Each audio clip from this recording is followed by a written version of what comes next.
Karim Lodge was the place where we lived. My great-grandfather made a house that was known as Karim Lodge. It was very famous in the sense that, like, if you just wrote Karim Lodge, Agra, and the letter would come to Karim Lodge.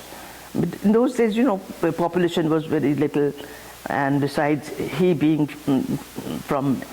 returned from England, my grandfather, who was collector in those days, in British India days, he was deputy collector. He was deputy collector of Agra as well.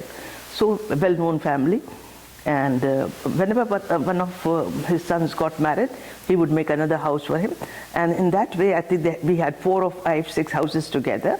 And grandparents used to be the center, and all the houses were interconnected. They had their own garden and all. It was wonderful. And at times, like, you know, we did something naughty. Anyone, like any of our elders, would reprimand us. And if we go and tell our parents that this is what happened, I'm sure you did something. That's why they've done. Go and say sorry to them. That sort of. But that attitude is gone. No more. I mean,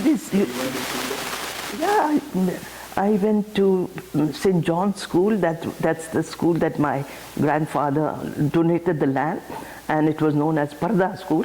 It was for girls, but only the boys up to age of 10 could also study there. And all my auntie and aunties, they studied in Agra. St. John's School. St. John's School, huh? Is it still there? Yes, I went to St. John's School, and I wrote a note to the principals that I want to see the principal, and I'm an old student from 1947. And this poor young lady came out to receive me. It was a wonderful gesture, and she showed me around, and I saw the class, my first class where I used to sit. She opened the door for me, and I saw that class was, you know, they had small chairs and tables. I said, no, in those days, there was no such thing as that. We used to sit on dharis, and there used to be 2 ladies who used to look after the kids, because in those days, there were no diapers, and at times we would wet them. So she would take us outside, and there was a sand pond. We used to play on sand. We were allowed to play. There used to be 2, besides those ladies who used to look after, there were 2 teachers who would, teach us. We learned A, B, C, D, and that English as well as Hindi and Urdu, all these 3 languages. But that not was in the 1940s? Yes, early 40s. And what neighborhood of Agra is that in? That's near, what you call it, Bagh Farzana. Bagh Farzana is a red stone building, and it was just donated, like nobody could sell that building, and anyone connected with Agra could go and live there.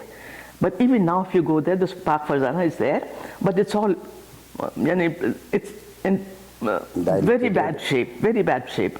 Nobody is looking after. There used to be a very big garden, and we were not allowed to go there because, usually it used to be locked because it was only for the people. But we all had our houses, so we were living there.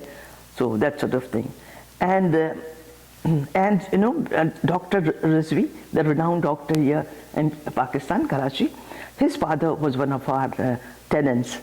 We had lots of houses which we had rented, and Dr. Mahmood Hussain Rizvi was one of them. And from there on, the whole family is very friendly, and still we are very good friends. And your great-grandfather, Munshi Abdul Karim? Huh.